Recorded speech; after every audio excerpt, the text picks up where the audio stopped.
My name's Trevor.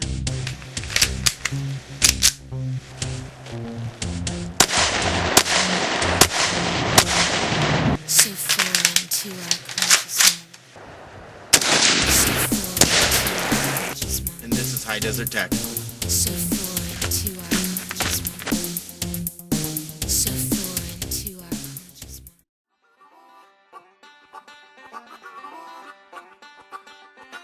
Hey, Trevor here with High Desert Tactical, and welcome to my bedroom. So this is the bedroom without the black sheet. Lighting wasn't so good, so I was trying to get some better lighting. Also, I'm just trying to do some different video with my crappy camera. But today, we're going to talk about my Ruger 1022. I recently just picked this gun up like maybe a little less than a month ago. It was on sale for $180. They're normally $200 in where I live for brand new.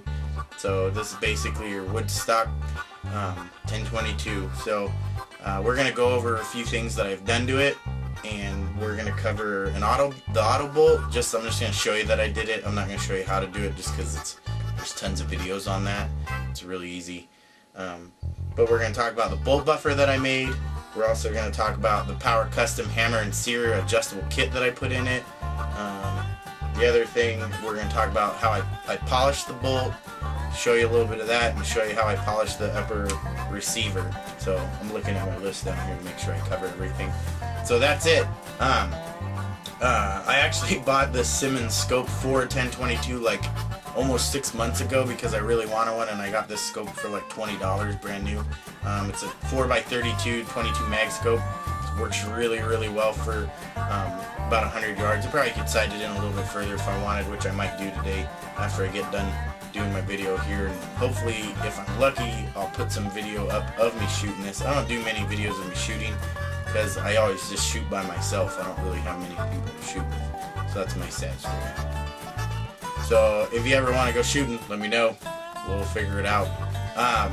So that's it. I just wanted to get myself a cheaper gun to fool around with. I do have an AR 1971 Colt, which you guys seen many videos on, and I haven't done anything to it other than like basically what you would consider a bolt-on accessory. I want to keep that gun as original as possible, and it is completely original. And it's, you know, it's older, and so my goal is to buy a newer AR and just like basically do everything on it. So that's my goal, but obviously I don't have a whole lot of money, so I went cheap. So I'm into this gun for like less than $300 altogether. So we'll talk about everything that I did, and we'll come back and just do a little follow-up, and let's get started. So this is the bolt buffer that I'm going to make, so we'll just basically pull this buffer pin or whatever you want to call it out of the back of the gun. Just use a... set this guy out of the way. So basically I'm going to use a 1/4-inch nylon outer diameter tubing, razor blade, and then a tension pin. So there's the 1/4-inch outer diameter, and then the inner diameter is like 1.75 or 0.175. The tension pin was a little bit longer, so you have to cut it with a hacksaw. I basically just match it up with the buffer, original buffer, so it's nice and the same length. Get it right there. So basically you just take it, put the pin inside, make sure it's the same distance, get it nice and square, cut it with the razor blade.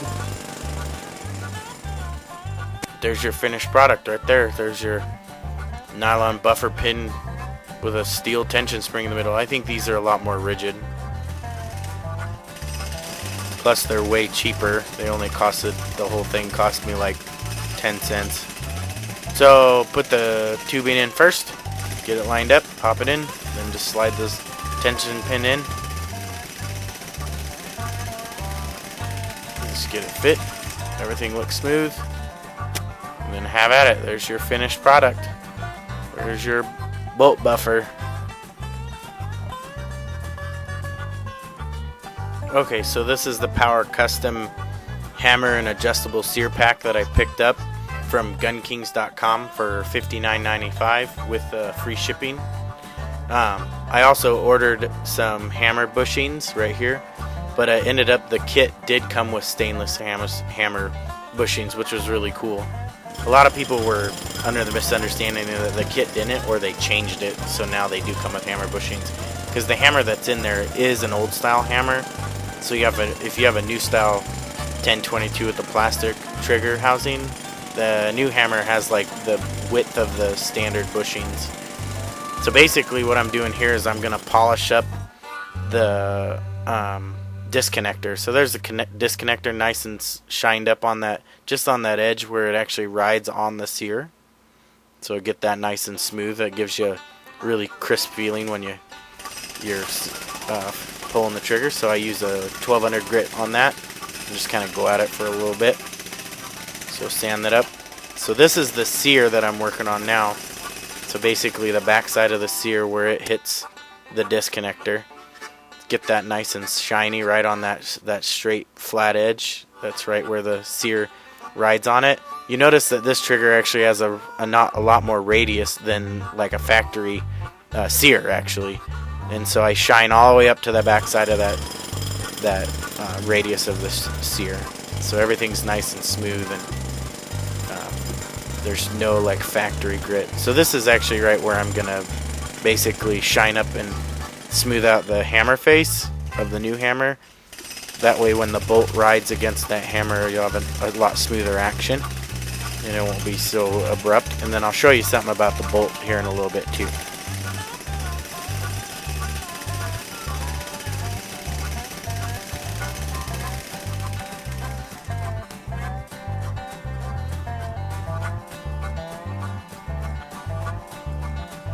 So this is where I'm going to replace the hammer spring with the power hammer spring by Power Custom.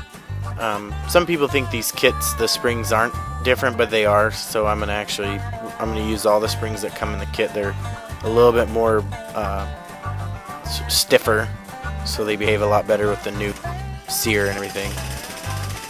So I just basically pull that little C keeper apart, pull the spring off, try to get on there, hold the spring down, so get the C keeper on there, and then just finish up with the pliers. Just snaps in place. There she is, finished hammer spring.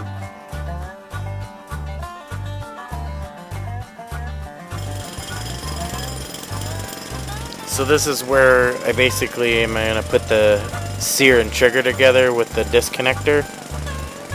You got to basically kind of fit it, because it is an adjustable Sear. So basically just you got to pull it apart, put it back together, pull it apart, figure out the sweet spot of the Sear. That way you can eliminate the creep. Once you figure out the creep, you're going to take thread locker and put a little dab on the little Allen screw that's in the back side of that Sear. That way you keep it in a good spot. So I got the creep almost completely gone out of my gun, and I've shot it at least a couple hundred times now, and I don't have my trigger lock up or anything. So basically I cut the tip off of a Q-tip and just used it to kind of place a little dab in where there is. This is where my video froze up a little bit, but you don't miss much. So just kind of adjusting, a few more adjusting time, kind of speed it up. You can hear it. Once we get the sweet spot, I'm pretty sure I got it. You don't see it, it's going so fast you don't get to see everything that I've been doing, but put it all together. This is a trick that I do. I actually take a Q-tip. The cheater pin that comes with the kit doesn't work very good, especially when you put the shims, the shear shims into the trigger assembly. So I take a Q-tip and I basically kind of cut it to the exact width of the outside edges of the plastic trigger, and that's what I actually use for my cheater pin. Is I just basically use the Q-tip, get in there, it just slides in and out, put it all together, test fit it a little bit. Basically I am gonna make sure everything's in the right, little bit more adjusting. Then I'm pretty sure I'm finished now, so I'm putting her back together, testing the hammer, everything's good. Oop, still a little bit more adjusting.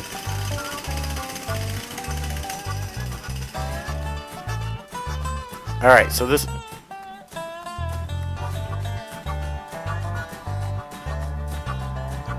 So this is where I put the hammer and bushings together. So I'm just getting them kind of figured out, making sure that I have them lined out correctly. So I got one side already done, but I'm going to show you the other side just so you get an idea of how the shims and the bushings go together. So here's the stainless bushing that came in the kit. And there's the shim. So there's the stainless bushing in my right hand and the shim in my left. So the shim goes on the inside of the bushing, which is like the narrow part. And the narrow part goes right inside the hammer. So basically you have a shim and a bushing on both sides. And there's the finished product. So that's the hammer, which is actually an old style hammer that goes into the new style trigger assembly. So putting everything together. A little bit of oil on the trigger hammer spring actually.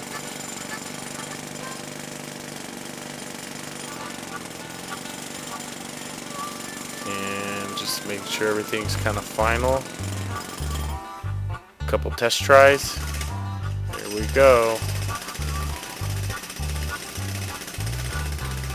There it is. So this is a quick sand and polish of the spring guide rod for a smoother operation. Just using a 100 grit emery cloth. The size, that little platform that rides with the bolt in the action.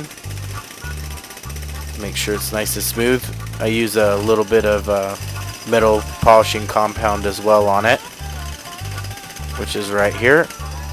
And then I basically pull back the spring on the guide rod and then sand the rod itself to as smooth as I can get it, so the spring actually has a little bit less grit. So this is the bolt after I've basically sanded and shined it all up. Got everything nice and smooth and shiny, so now I'm doing a complete cleaning. I tore everything out of it, the firing pin, all the springs, the ejector hook, clean that all up. This is also where I ground off the back side of the bolt where it actually hits the hammer. That's why I smoothed out the hammer, so I get a little bit more smoother action when the bolt draws back. A little bit final cleaning, putting her back together. Reassemble everything.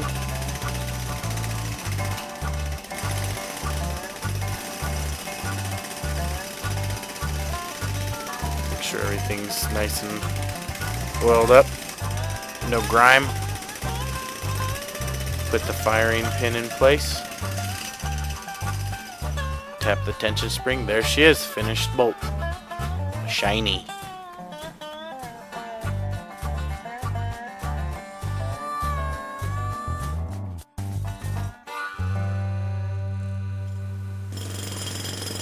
So this is where I take the receiver. I start off with 500 grit to sand out the overspray inside the receiver.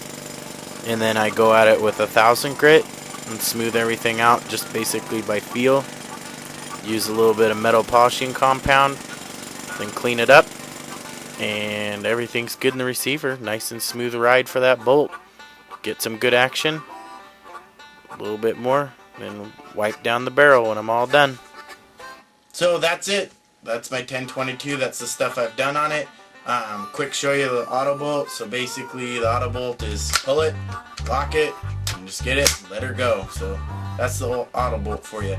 The other thing too is I'll show you the trigger real quick. This is a little bit harder to do, but basically let me safety check it. I know everybody's sticklers. I kind of don't really care about safety check on camera because I've already done it like a bunch of times, because I've probably tried to make this take like 7 times already, because like I'm just not very good at it, and I don't know why I keep doing this, but it's something to do, and I'm bored. So auto bolt, showed you that one more time just in case, and there's lots of videos online. I'll even get a video and like post it for you someday. So auto bolt right there, boop, grab it, and she's done. So the other thing too is, so I'll show you the trigger. So here's the trigger. Let's see if I can show you the creep. So here's the creep. So now I put that adjustable sear and hammer kit in there, and the adjustable sear is what helps get rid of the creep. So I'm going to show you with my thumb. Watch the trigger. Okay, ready? That was it. Did you see how much creep? It was like the creep is almost gone. It's still there a little bit, But I mean, this trigger basically went from about 5 to 6 pounds to 3 to 2 3/4 pounds. So let's see if you can see the creep again. Ready? That's it. So that's that trigger. See if you can see my finger move. See, ready?